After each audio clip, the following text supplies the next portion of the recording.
Hog. Ang sarap Alejandro kumain. David is Hoy, eating tao. dumplings in Chinese restaurant.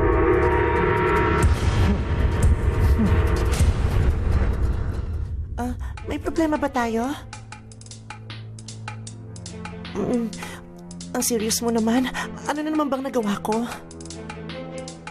Di ba usapan magda-diet na tayo?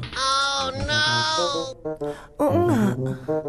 Eh bakit may nagsabi sa akin nakita ka na naman daw na lumalamo ng sandamakmak na kanin? Ha? Konti lang kaya yun. Konti? Huh? Konti? Konti? Yung ulo, ayan, kapal-kapal ko pa sa liig mo yung sandamakmak na kanin na nilamon mo kanina. Yung iba nga hindi mo pa nalulunok. Oh. Tignan mo, nakasiksik pa sa pisngi ng iba. Tapos ang chika mo, konti. Sorry. Di ba sinabi na ngang bawal lang only rice, ha? Sige na, hindi ko na uulitin. Ha? Talagang hindi ka na makakaulit dahil ayaw na ayaw ni Cynthia Villar ng only rice! Hindi ka kasi nanonood ng mga patulad. Hindi ka updated!